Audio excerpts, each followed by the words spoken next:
First rematch of the season, Q. We got the Minnesota Vikings. It's Kanye West versus Prince.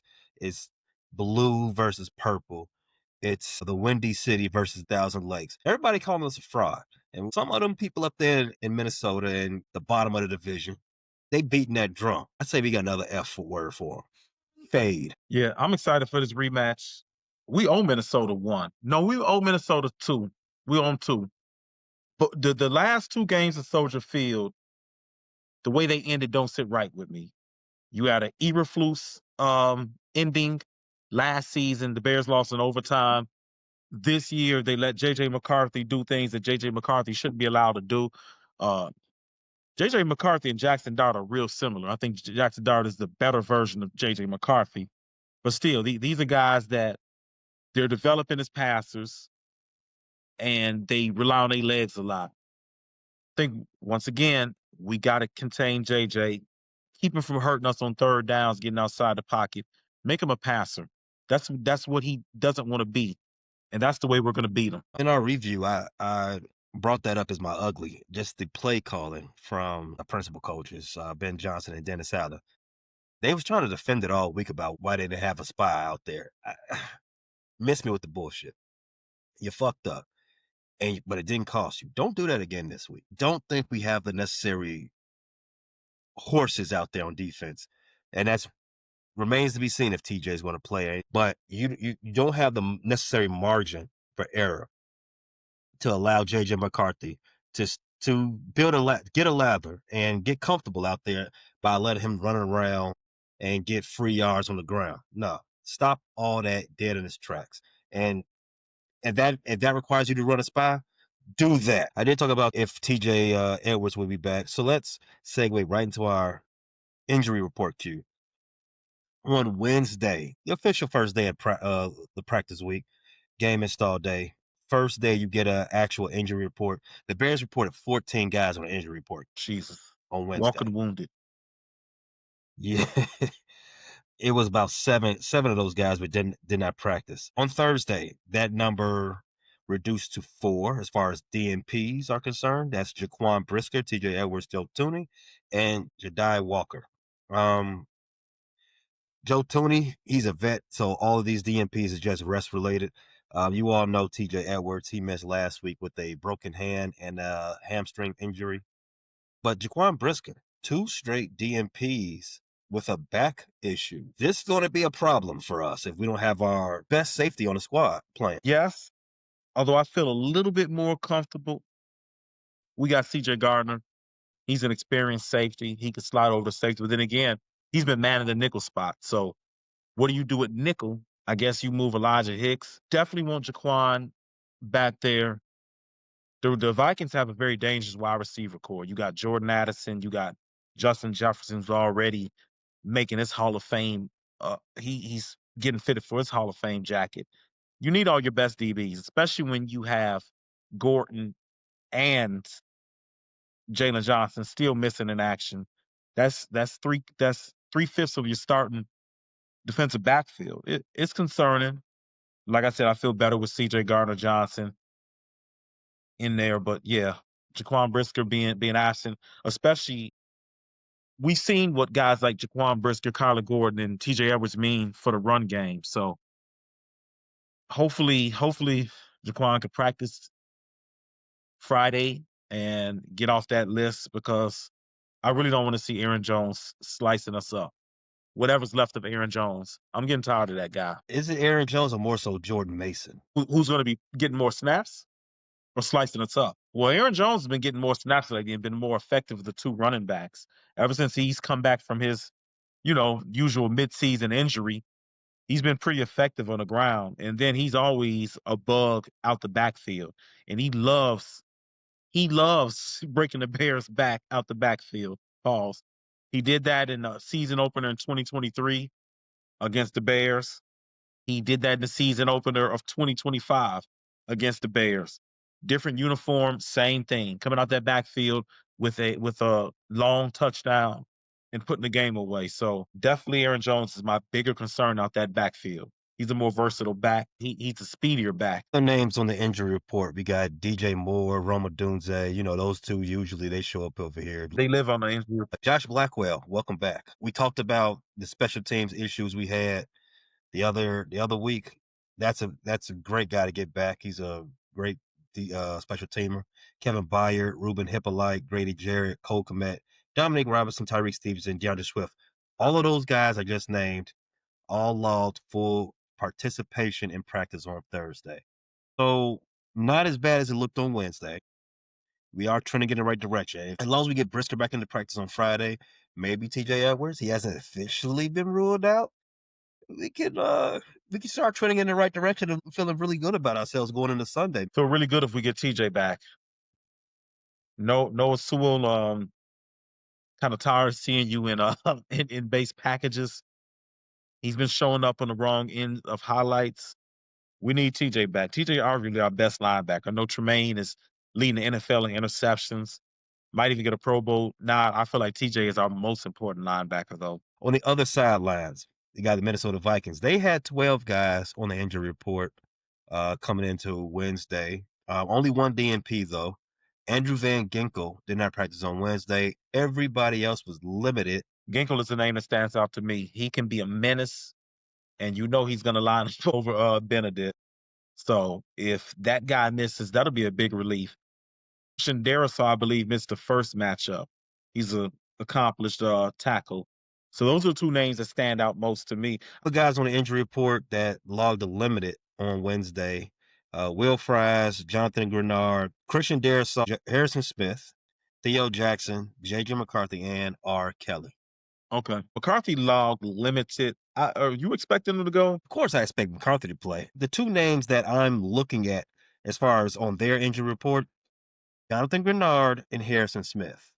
Harrison Smith, he was limited on Wednesday, did not practice on Thursday. Same thing for Jonathan Grenard.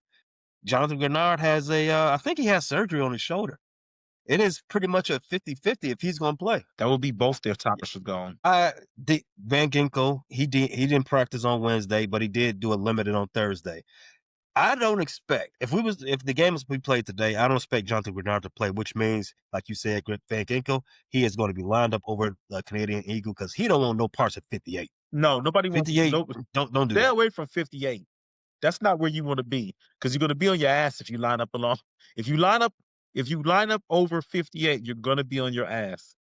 And when that ball snaps and he comes forward, you know it's a running play, and you know he's going to dog you. Find something safe to play with, not 58. That ain't nothing safe to do. Mm-mm. Mm-mm. Be safe and stay All right. dangerous. Before we get into this game, usually we do offense versus defense for both sides, but this is our first rematch on the season, Q. So I think we got to ask this question first. What's changed between these 2 teams since the last time I saw each other? Obviously, Vikings beat the Bears in week 1 with a comeback in the 4th quarter. J.J. McCarthy got his first career start and got his first career win on the same night. That's a bad taste in our mouths. The Bears started the season 0-1, and they started the season 1-0. But since then, they've only won 3 more games. The Bears have won 6 more games. Other than that, what's different between these 2 teams? The difference is they're trending in opposite directions. I don't think that is a stretch to say. The Bears are 6-1 in their last 7 games. I repeat, the Bears are 6-1 in their last 7 games.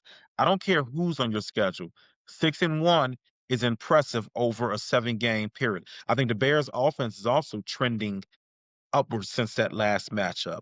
I think you found a little bit more consistency, and most importantly, you found the ground game. That is the biggest difference in the matchup since week 1. I think the Vikings have struggled with consistency at the quarterback position and on offense, and I think that's affected their best weapon. Justin Jefferson is on pace for his career worst season in terms of yardage per game. I think Justin is barely going to crack it. I mean, I think he had a better year 2 years ago when he battled through injuries. So I think the instability of quarterback for the Vikings has affected Justin Jefferson. And I just think the way these 2 teams are viewed right now is completely opposite of week 1. You know, the Vikings came into this season, even though they had questions at quarterback. They came in fresh off a 14-win season. They were expected, even with JJ McCarthy, to contend for the division title. As of now, the Bears are the one in contention for the division title. The Vikings are just trying to keep their playoff hopes alive. And I feel like this game is important for the Vikings to do so. You drop to 4-7, and the Bears rise to 7-3. And we already know that right now in the NFC playoffs, it looks like it's going to take a minimum 10 wins to get in for a wild card because you have the 49ers sitting right outside the playoffs. They're 6-4. I don't think 9 wins gets you in. So right now we are two teams in different directions. The Bears are ascending. The Vikings are kind of in a little bit of desperation mode right now. You don't have the leeway to take another loss. One of the things I think that's changed so much for the Vikings since we saw them in week 1, I think, um, any offensive potency that they might have picked up in that 4th quarter against the Bears, that left the entire state ever since then, which kinda makes me question the Bears. Again, the Bears is a completely different team since week 1 as well. What you saw in that 4th quarter when JJ McCarthy threw 3 touchdowns to bring his team back, he looked the exact opposite the following week against the Atlanta Falcons.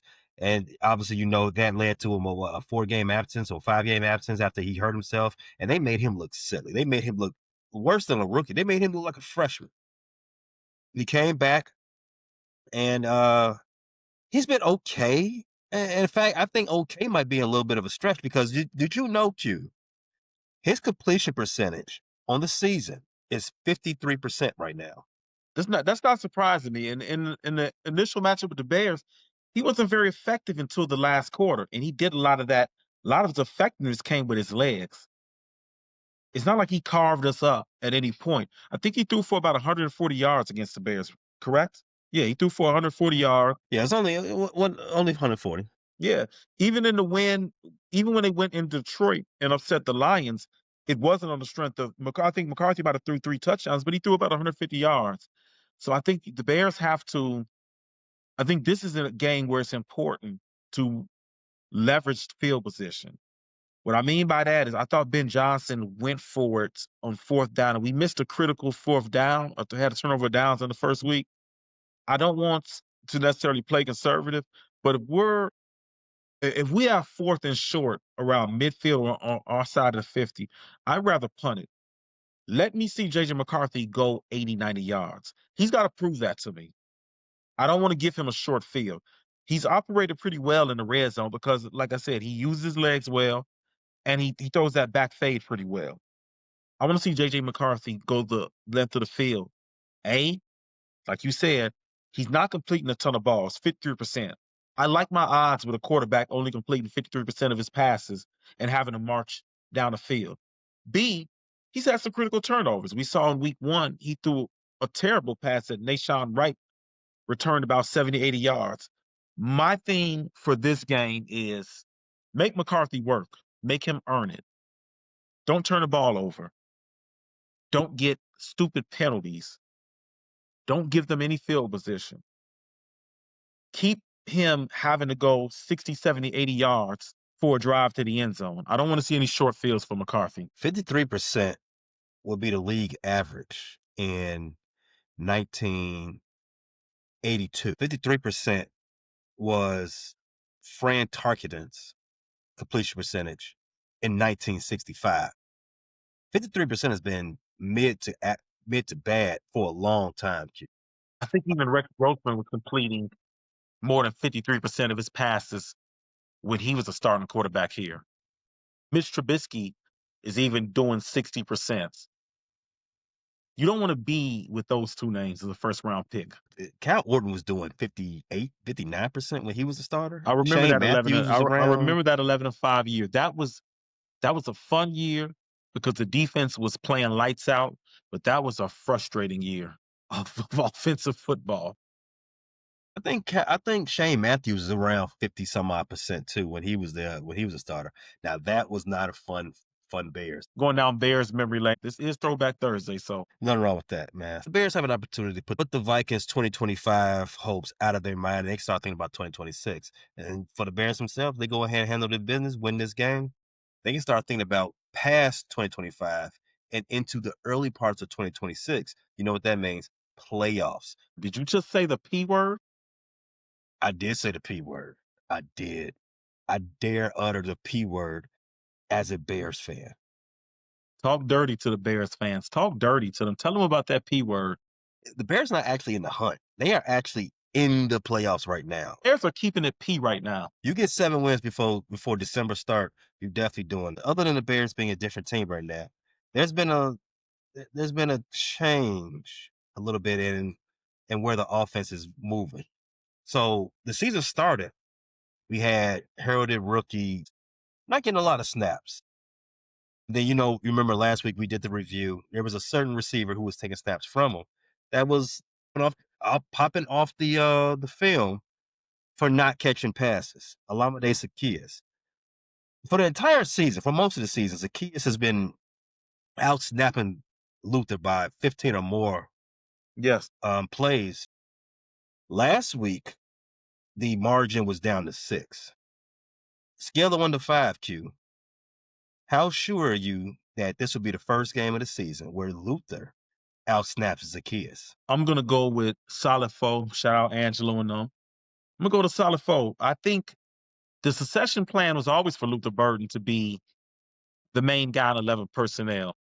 I think what happened is Luther ended up getting hurt in minicamp that lingered to training camp, and being a rookie in a new system, that's awfully hard for him to overcome. So sooner or later, Luther was going to overtake that third receiver position. I like some of the things Luther's put on tape lately. Ever since he got over that injury bug, and I feel like he's starting to understand the offense a little bit better. He knows where to line up. I can't recall off the top of my head where him getting a procedural penalty, unlike some of the other starters out there Which this season. that's a good observation. If he's not getting flagged for not lining up right, I don't see any reason why you continue to keep the cuffs on. You know what I'm saying? Especially with the guy un, who he's the understudy of, Zacchaeus. When he put that on film last week, 3 catches. Now, I'm not saying bench him because Zacchaeus this is professional football. That's not how you really do professional sports. You don't make guys run gassers or bench them or make them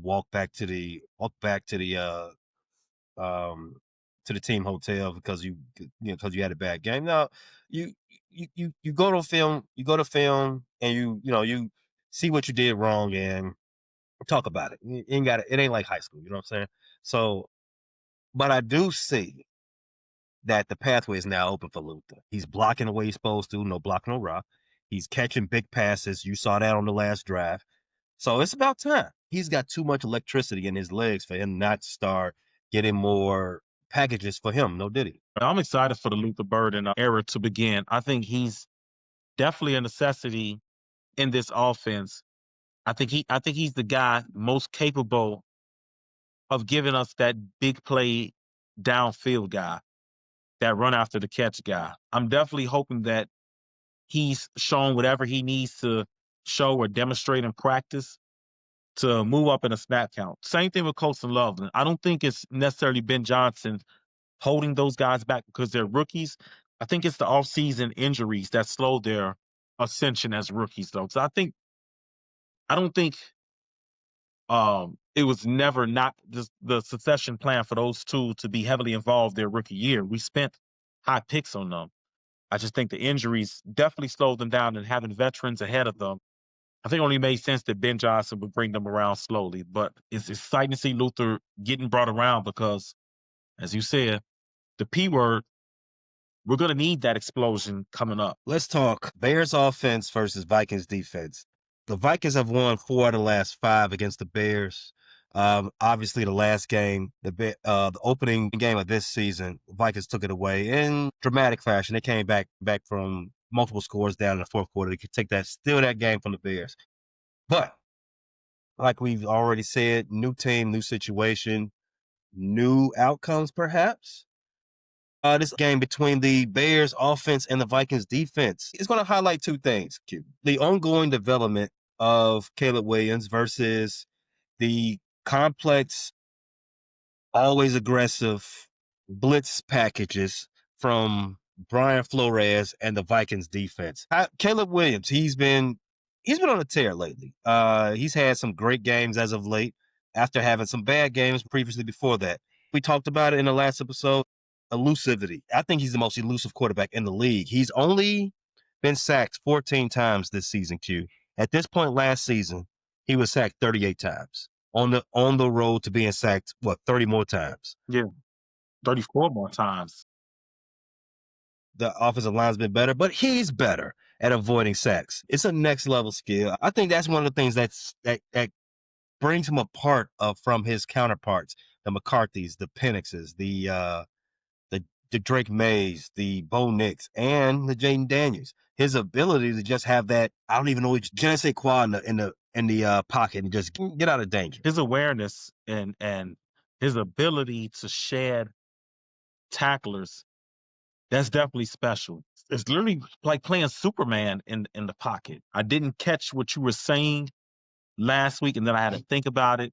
And right now, yeah, I can't think of a more elusive quarterback in the pocket because even the guys who are better runners than him, once they get out the pocket in the open field, Lamar, Jade, and Justin, they get, I don't want to say sacked easily, but they're not impossible to sack. Hell, I've seen Lamar take some brutal sacks, and we've all seen Justin for years, and he is easily sacked. It's almost sometimes like he can't see the pass rush coming. Like we seen him take brutal hits because he didn't account for blitzers. So yeah, that elusivity. I'm actually looking forward to see how the Bears, Ben Johnson, uh, counter the Vikings this time, and how they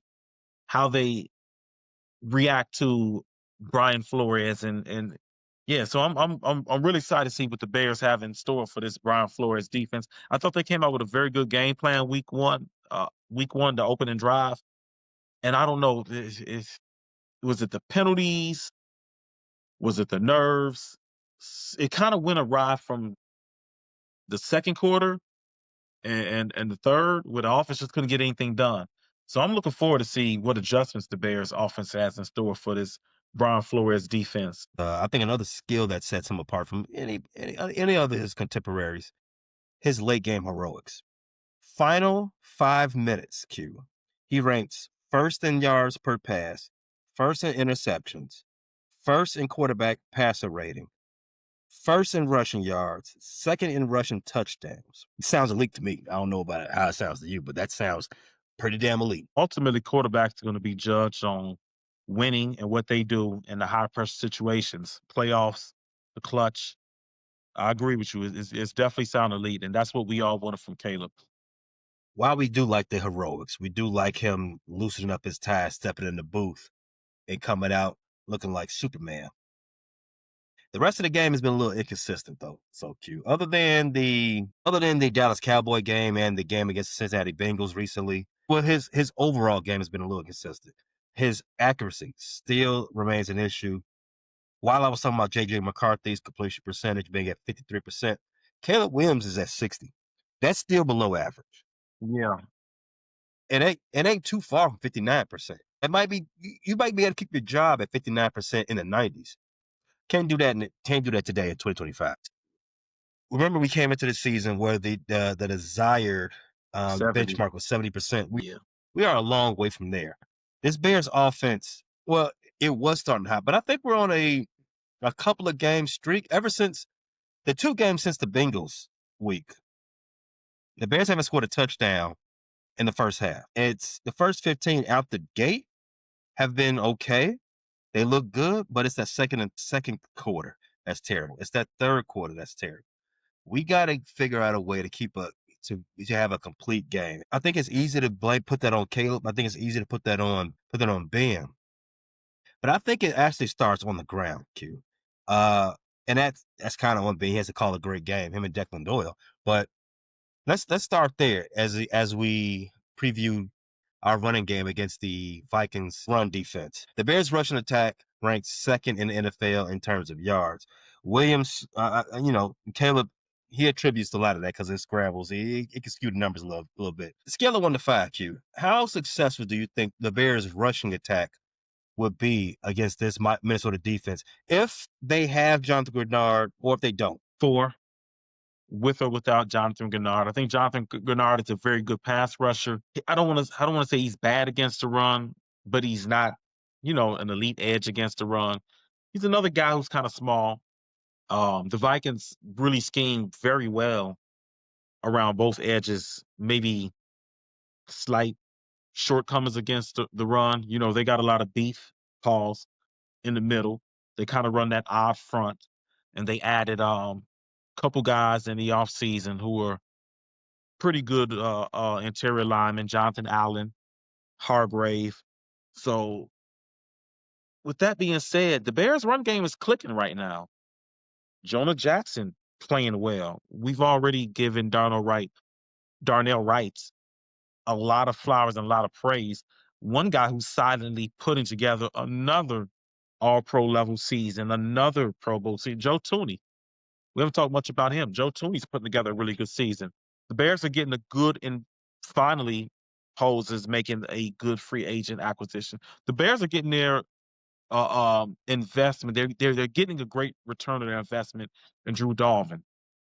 Theo Benedict for his struggles in pass protection, he's done pretty good on the ground. Monungai and Swift are running hard. They're running good. We saw DeAndre Swift. Geez, was this last week where he got stopped a little behind the line of scrimmage on a 4th down and shed that defender to get the first down? The Bears running backs are running good. The Vikings are a solid defense, but the way the Bears running game is going, I have no reason to doubt them going forward. Right now, they're an elite rushing offense. And the numbers suggested the way they've played over the last 6 or 7 weeks suggested. I have no reason to go against them. I have complete confidence in the Bears. I'm gonna bump that to a 5. I've talked myself into it.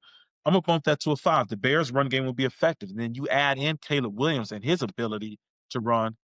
The Bears are gonna be able to get what they want against the Vikings rush defense.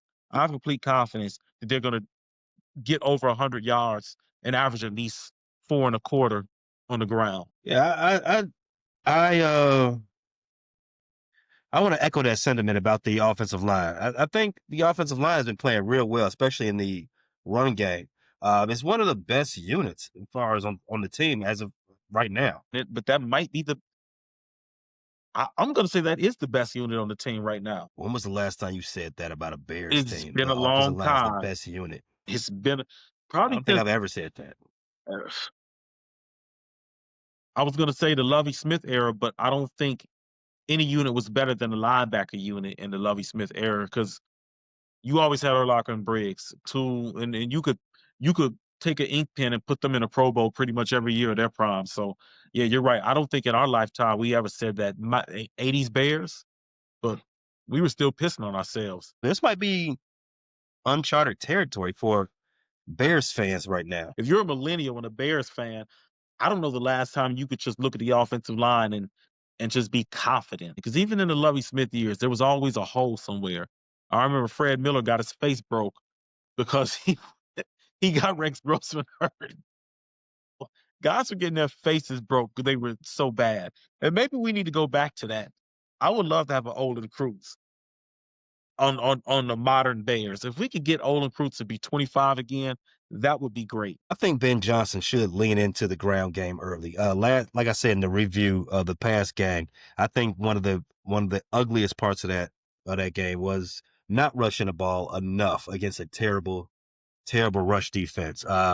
This week the Bears get a slightly better rush defense, but not too much better. The Vikings rank bottom 20 in run defense. They're actually 22nd in the NFL. That's Jonathan Grenard, a really, really good edge rusher, good player. Same thing with Van Ginkel. But you can run on those guys. You can move them in the run game. They're on the smaller side, not justifying what Pose did. I don't know if you remember, Pose didn't go after Grenard when he was a free agent. And I think the thing was the Bears didn't like the size. He's not tiny, but he's like 6'3", 250. And he's a little bit on the lighter side. And we know Dennis Allen doesn't like the smaller edges because he didn't He didn't look at our boy Jalen Walker. Um, Shout out to Jalen Walker. 2 sacks in his last game. If y'all didn't watch our pre-draft review, we were pretty much on all those guys. I don't think we got anybody wrong that we reviewed because Shamar Stewart is still not getting pressure on the quarterback or looking like an impact player. I think we were pretty much right on everybody we reviewed. We're always right, Q. The Good first point. time these teams played each other, the Bears rushed the ball 26 times for 119 yards and 1 touchdown. And that's when the Bears' rushing offense wasn't even clicking yet. You had DeAndre Swift with 17 carries, 53 yards. You had DJ Moore with 3 carries for 8 yards. And the brunt of it was Caleb Williams. He had 6 carries for 58. Scale of 1 to 5, Q. The leading rusher in this game for the Chicago Bears will be DeAndre Swift. 3. Not because DeAndre Swift is not playing well. It's because Kyle Monangai is playing well. It's because Caleb Williams is ripping off chunks on defenses. And if you stick to man and there's some long developing routes, deep routes, and your DBs have their back to Caleb and he breaks containment, you're looking for at a minimum 15-yard gain. So I think one of the things, like you said, there was some questionable play calling and distribution in terms of run pass. I don't think Ben Johnson. One thing we've seen about Ben Johnson is, unlike Eberflus, he doesn't really make the same mistakes. I don't think you're going to see a game where Kyle only has 7 carries or DeAndre. How many carries did DeAndre have last week? 13 carries last week. I don't think we'll see that again. I think both running backs get double digits, and Kyle has run exceptionally well between the tackles and been able to get chunk plays. So 3, but that's not to say DeAndre Swift won't have a good game. That's just my faith in Kyle Monangai and my understanding of Caleb Williams, how dangerous he is when he gets outside of the pocket and when he breaks the line of scrimmage. So I think DeAndre has a good game. I think you might see Monangai even have a better game. I know one thing's for sure. Dan, I better see more than 25 carries, design runs for the running backs this week. I need to see at least 15 for Swift, at least 10 for Monangai. Hopefully you go north of 15 and 10 for both. Let's talk about the aerial offense for the Chicago Bears versus the Vikings pass defense. Let's just call it an anomaly. Let's get the Bears receivers a mulligan last week. Bad weather. Maybe the passes were a little too hard for with all the wind and the snow going on. And maybe just everybody had a bad day, right? Depending on where you're reading or who you're listening to. They dropped somewhere in the neighborhood of 6 or to 8 passes last week. It was not a very good day. Scale of 1 to 5, Q. Who do you think holds the edge in this matchup? Bears wide receiver room, or, including Coastal Loveland and Cole Kmet, or the secondary for the Vikings? And let's say Harrison Smith does play. I'm still going Bears receiver room. I still going with them for the advantage. I don't think we've seen Caleb and his weapons necessarily click yet. I still think the best is yet to come, and I still believe in the talent of Rome, DJ, and Luther. I also think that the Vikings secondary, they had a hot start to the season. Isaiah Rodgers has slowed down. I think this is a secondary that can be vulnerable. I'm rolling with the Bears receiver room. I think this is an ascending unit too. I think every week you see Colston getting more comfortable, more involved in the offense. You start to see the traits that made him so desirable to Ben Johnson around Pose at 10. You see this guy getting downfield and what he can do after the catch. So I'm rolling with the Bears receivers in its advantage, with or without Harrison Smith. The Vikings defense, who's led by Brian Flores, is not a vanilla type defense. It Not has its own unique type of challenges. For one, Flores, he's known for changing his defensive fronts. His blitzes are never the same. His zone to man amounts are never the same week in and week out. It's something that you can't plan for. In their week 1 matchup, the Vikings blitz Caleb 37% of the time, which is actually low. We last year when Caleb saw the Vikings defense, the blitz numbers was up in the 50s. It was every other play. That aided in some of the first half comfort that Caleb and the offense had. Vikings, their pass defense, as of late, hasn't been good.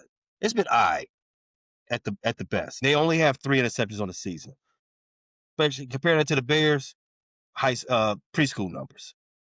We already talked about Jonathan Grenard. He may or may not play. If he doesn't play, we can expect the Vikings to blitz a lot more, since their ability to get pressure with full will be greatly reduced without Jonathan there. The Vikings rush defense is very susceptible. The Vikings secondary and defense as a whole, they're very susceptible. Whereas I can imagine that he will have his team very ready to play this team, very amped. He's seen the Bears a lot. He's seen Ben Johnson's offenses a lot.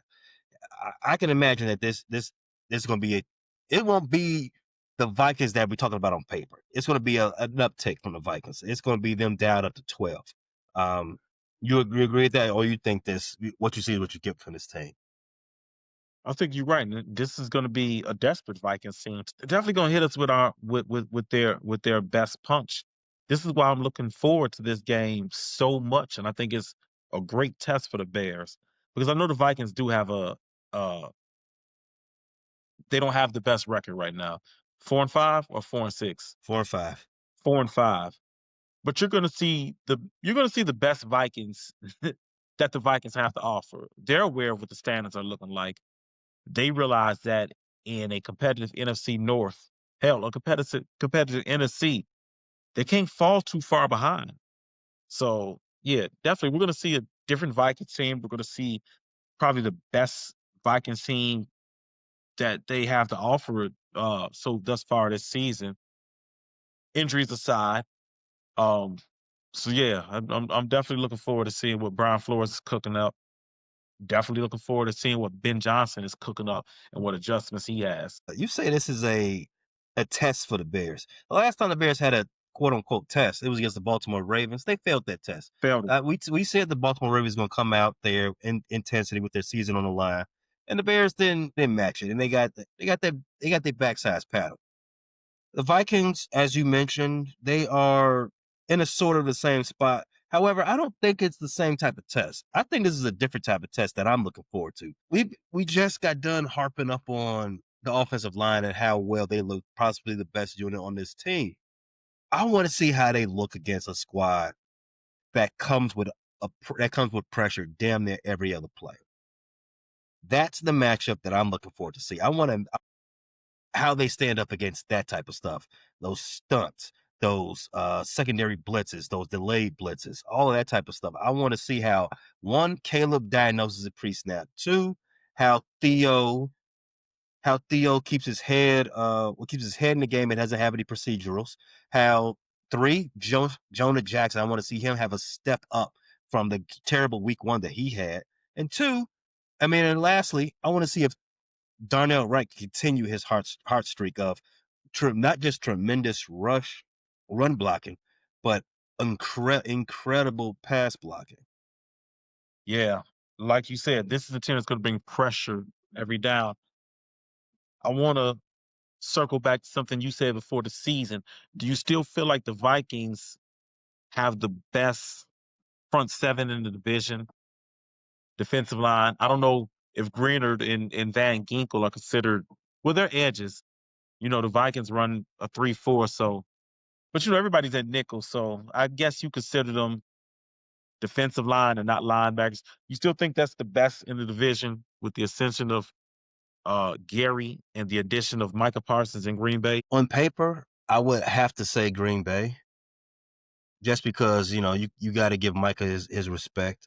He's been a dog his whole career. He's been a dog his whole career. Not to say that Van Ginkel and Grenard are less than or system players, because they're not. They've done things before they got to Minnesota. Yeah, But yeah, I would edge Green Bay in that discussion. Even though if we just keep it front seven, not talking about anything else.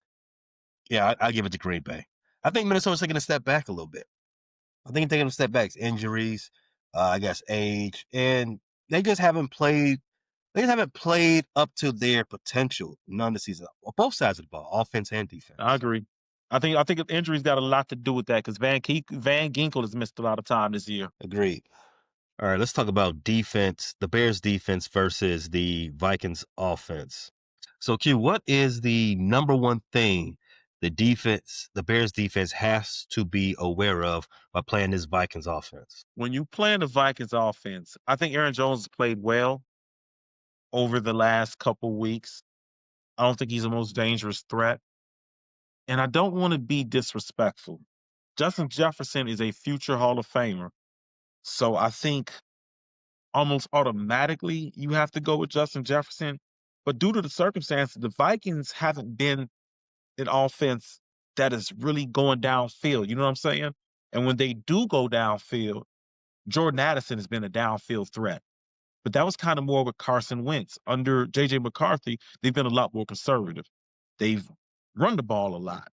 So I don't want to be disrespectful to Justin Jefferson because I feel like anytime you play the Vikings, the automatic answer should be Justin Jefferson. Where is Justin Jefferson? But it's just not a year where he's putting up a big numbers.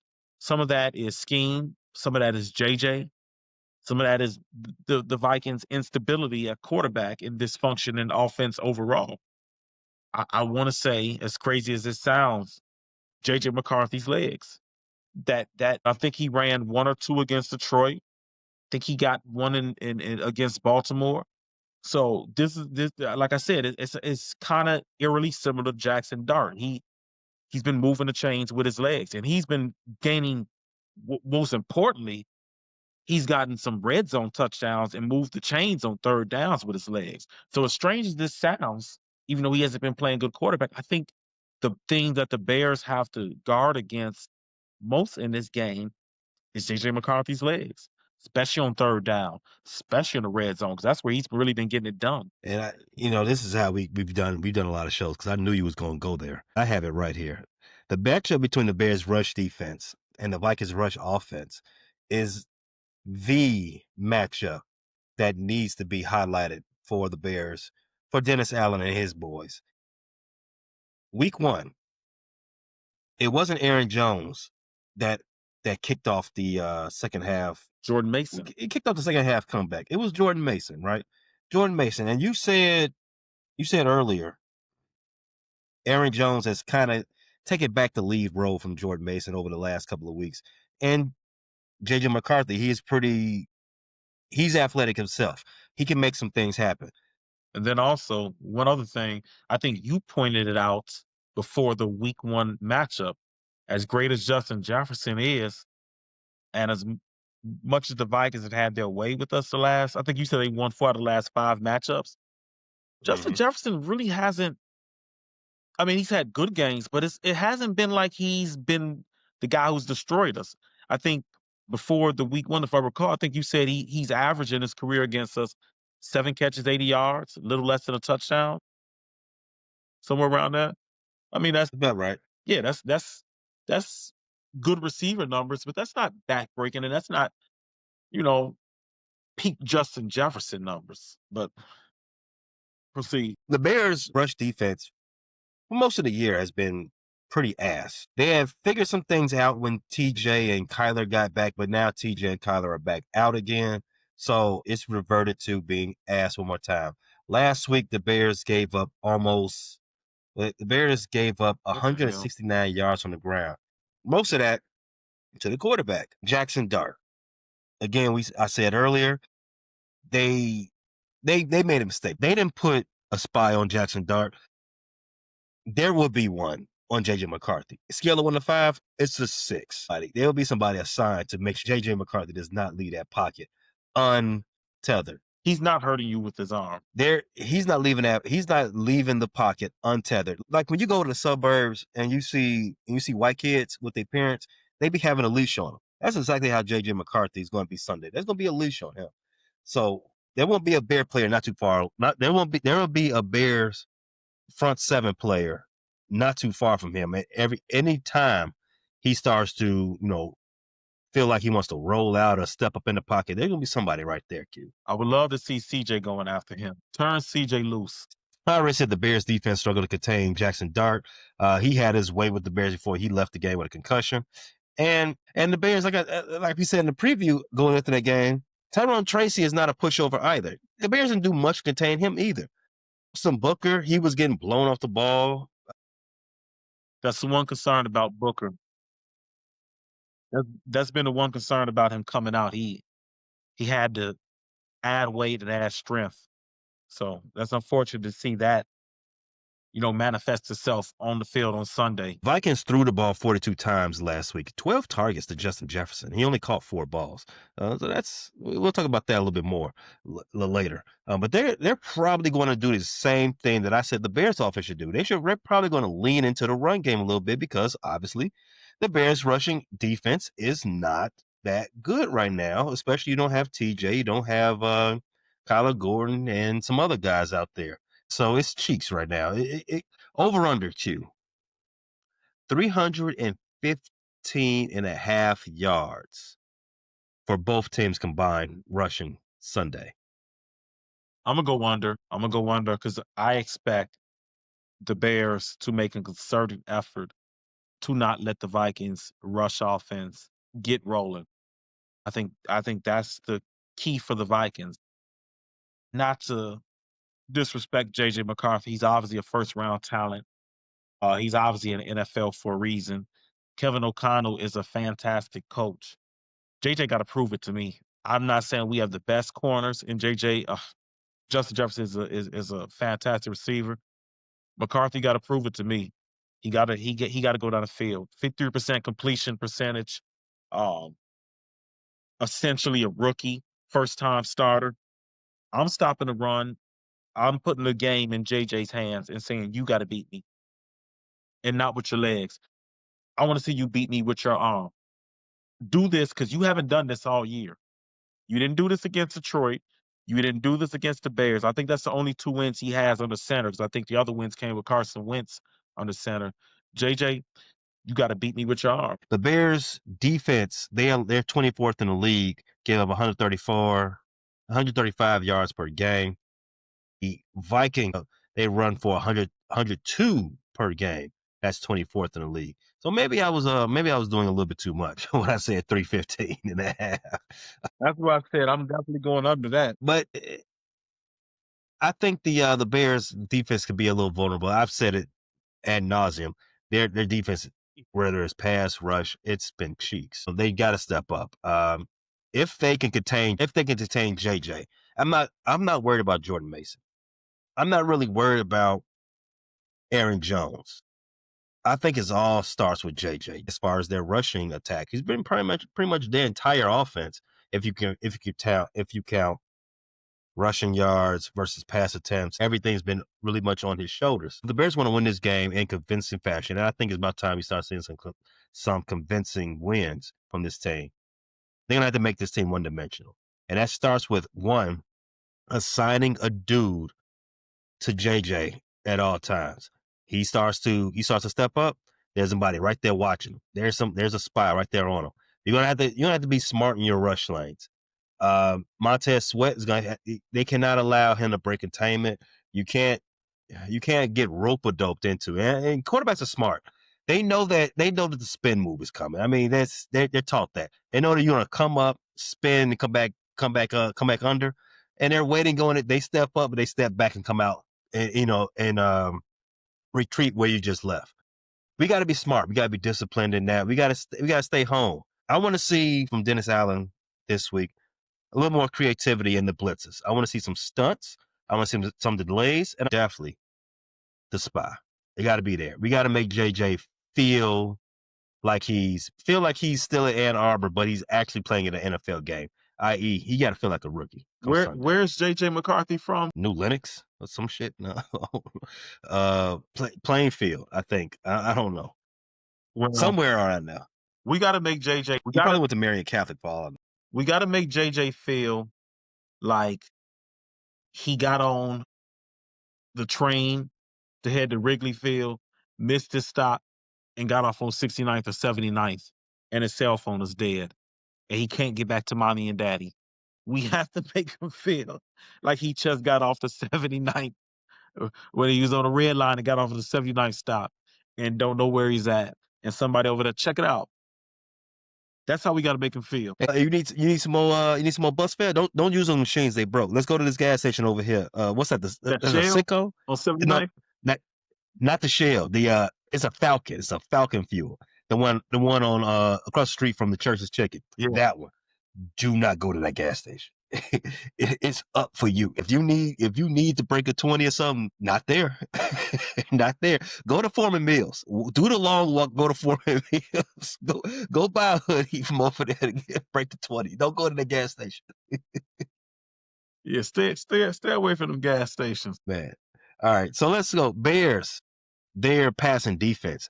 We was talking about bad Bears defense. This is where it gets real ugly. Bears passing defense versus the Vikings passing offense. Now, you did say it's the rushing offense that the Bears need to be most concerned with. Obviously, the passing offense does have Justin Jefferson. Obviously, the passing offense does have Jordan Addison. Jordan Addison, who has lit the Bears up in the past. Definitely has something like Naylor is back. Now, Naylor and Addison, they didn't play in week 1. So, and also Hawkinson. So with all those stars on that offense, Q, scale of 1 to 5, the Bears can hold the Vikings pass offense to under 250 yards through the air. 5. You better not give J.J. Ooh, McCarthy 250 passing yards. You better not give J.J. McCarthy 250. He struggled all year throwing the ball. Don't be the one to break that. Only way that J.J. McCarthy getting north of 200 passing yards is acceptable is if you're up by 3 scores in the second half and they're throwing the ball against a soft coverage because you're just trying to get up out of there. Then it's okay. If he's eating you up underneath because you're up by 3 tutties, then I'm okay with that.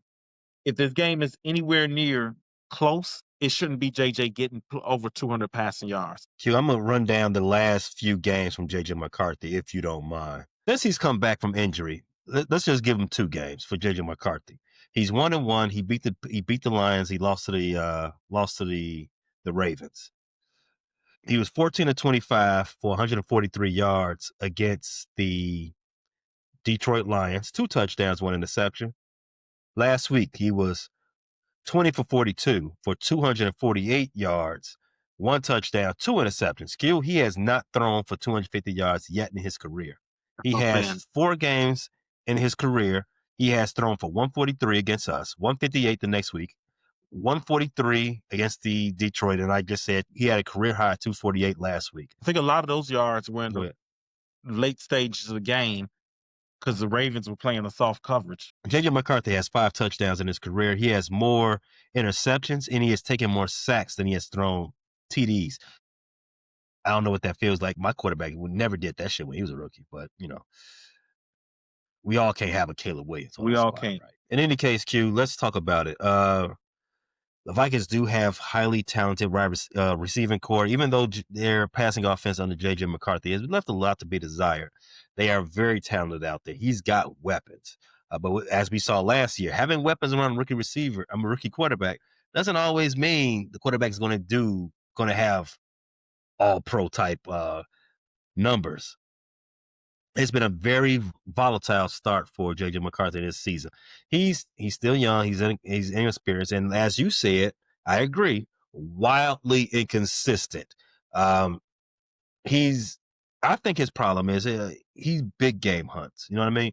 He's looking for a lot. You see this a lot with Caleb Williams too. He's looking for the big play instead of making the right decision. He's leading the league in average depth of target, meaning most of the time when he throws a ball, he's putting it out there. So the challenge for the Bears is not to get beat deep.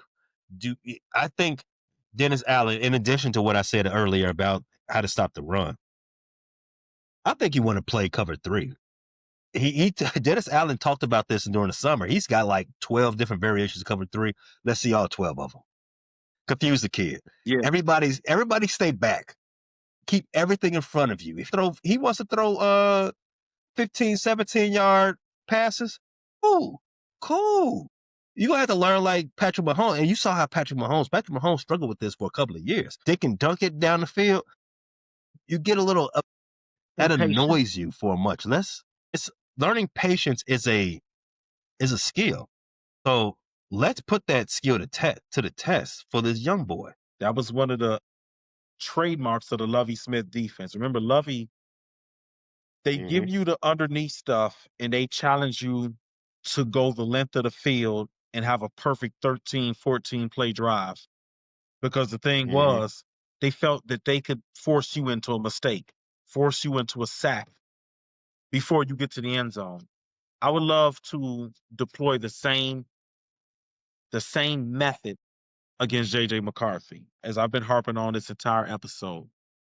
Make him go up and down the field because I think before, sooner or later, he will make a mistake, and that will be to our benefit. You saw it on week one.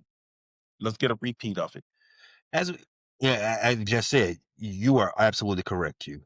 Uh, if you if you play into his patience, he's bound to make a mistake. His aggressive approach, it's resulted in low percentage plays all season. Well, let me not say all season. He's only played 4 games, completing less than 55% of his passes. I cannot say that enough. 55. He's 53% on the season. He's struggling with ball security. They're not really protecting him much. Detroit sacked him 5 times, Q. He's been sacked going on 20 times already. He has 8 turnovers on the season, 4 games. He's thrown 6 interceptions. He has 2 fumbles. Again, 4 games, Q. Couldn't be my quarterback. I don't know what that feels like. He threw for a career high last week against the Baltimore Ravens, but it took him 42 attempts to do it. He threw, and he didn't even hit 50% of his passes. He threw the ball to Justin Jefferson 12 times. Justin could only bring in 4 of them. He had 2 interceptions, one Justin got a touchdown. run. He was hit 12 times in that game. Another way that Dennis Allen and the defense could be the MVPs of this game, get the game ball, is they got to scatter him. They got to frustrate him. They got to make him see ghosts. Shout out to boy Darnold. In week one, he had his best game. He only threw 143 yards, but he had 2 touchdowns, 1 interception, and only sacked 3 times. The 3 games since then, he's been terrible. Let me just say it. That game against the Atlanta Falcons was god awful. His game against the Detroit Lions was terrible. The game against the Ravens was terrible. The receiving group for the Vikings being their big strength. I think it's mitigated because the quarterback, I don't have any belief in him just now. And you're right to not have the belief in him. Now, I am scared of Jordan Addison. Like I said, he has a history of putting belt to the Chicago Bears. In his career, in his short career against the Bears, he has 15 catches, 215 yards, and a touchdown on just 19 targets. That was last season. Obviously, he didn't play week one. In 2 games, 15 catches, 215 yards, and 1 touchdown. That was a rookie putting belt to Bears. I'm scared of him, actually. But there's any of those big name receiving threats for the Vikings actually scare you? Yeah, Jordan Addison. We talked about this in the first week. How glad we were to not have him out there. Yeah, Jordan Addison, absolutely. He seems to be their main deep threat, their most dangerous deep threat. He's fast, he's shifty, he's a very good route runner. If he was somewhere else, no telling if he could be a number one receiver. He's got a lot of talent. He's got a lot of talent. He's a guy I would. You talked about JJ McCarthy couldn't be your quarterback. Jordan Addison could be my receiver. I take Mm, him on the Bears. I definitely would take him easily on the in a Bears. heartbeat. So yeah, Who would you replace though? I'm bear down. I like Jordan's Addison's upside over Rome's and DJ's. I'm sorry. I'm sorry. That's controversial. I think he could do big things if he were more featured in a passing offense. I think he's more dynamic than Roma Dunze. Roma's a bigger receiver. I think Jordan is a more dangerous receiver. So let's not forget Jordan is a first round pick in his own right. True. And you remember what Jordan and Caleb did together? Well, USC, let me yeah. let me phrase that a little. Let me phrase that a little better. You remember the success they had while being teammates while at USC. I would love for them to reunite. Wouldn't mind them That reuniting. would They're be two Trojans. They were both they're two Trojans. I know they would nut up together. one of Justin Jefferson's best moves is his stop and go on the hitch routes. Uh Nashawn Wright, he's like Tyreek Stevenson. He's very aggressive. He watches quarterback's eyes, and he sometimes gets beat because he's watching quarterback eyes instead of watching the hips of the receiver he's supposed to be defending. Scale of 1 to 5, Q. Nashawn Wright gets beat over the top at least once this game. Nashawn or Tyreek. Yes, that's the answer. It's yes. Um, Hopefully we have safety help back. Hopefully JJ McCarthy is inaccurate, but or hopefully JJ doesn't see it. But yeah, I can feel there's definitely going to be. But you got a Justin Jefferson, you got a Jordan Addison, and can't forget Naylor's a pretty good receiver in his own right. You're going to be playing with fire when you got Tyreek and you got Nashawn being aggressive. Yes, they will get beat over the top. Hopefully, it doesn't hurt us. Let's just hope that Nashawn we get good Nashawn, the Nashawn that had a pick six in week one versus the Nashawn that gives up an over the I mean, top pass with to Nashawn, a you could get both. In week one, you got both. you, What we're hoping is that right, you did. Nashawn makes a bigger play for us than he gives up. Basically, all in all, we'll be saying is in this episode is the goal is to force JJ McCarthy to beat you. You cannot allow him to. You got to force JJ McCarthy to beat you. You can't allow him to, make his to call his own number, right? Scrambling, running the ball. You got to make him do it from the pocket. And as the history has shown, he can't really do that. So the Bears have to be on their P's and Q's. Dennis Allen has to call a better game than he did against Jackson Dart. I'm glad that we got the Jackson Dart game before we got the JJ McCarthy game because now we understand. Now it's like lethal shooter on TikTok. I understand now. Now you're gonna see me get nothing but net. It's time to make our predictions, Q. Who do you have winning this game? I'm going Bears 27-20. Yeah, You you picked the Bears as well. You haven't picked the Bears every game. I have. I bear down a little harder. But you got the Bears. Why? I got the Bears because I don't believe Ben Johnson is going to lose three times in the division to start his Chicago Bear career. He ain't going 0-3 in the division. He's not starting 0-3. We get the win. We get that get back for week one. I like the Bears to win 24-20. A scale of 4 to 5 points sounds fair. The Bears are a 3 point dog on the road. Obviously, I like the Bears to outright win the game, but they're definitely going to cover. Vikings not scoring 3 more points than the Bears, even though they did in week one, but they're not doing it again. Um, there's a lot more data out there on this team. If Jonathan Gennard can't play, if Harrison Smith can't play, the Bears will win by more. Brian Flores, he is well to be respected, but Ben Johnson, he knows all the tricks that Brian Flores has up his sleeve. Caleb Williams, he is not to be he's not to be flustered anymore. We saw it last year against the blitz, against all the blitzes that Brian Flores threw at him. He was his best. And now in this season, you can't even sack him now. I think Caleb's playing at a higher level. I think this team has so much confidence, so much motion that it's hard to even fathom them losing to a team that's motionless. I got the Bears 24-20. The Bears. Bear down. They're down. Thanks for listening to this latest episode from the Frustrated Chicago Sports Fan Channel. Don't matter if you listen to this on Apple Podcasts or Spotify or watch it on Twitch or YouTube. Make sure you like, subscribe, share with a friend, hit the notification bell so you never miss a drop. And to all the guys from Chicago, we say three things: bear down, go Cubs go, and sell the team, Jerry.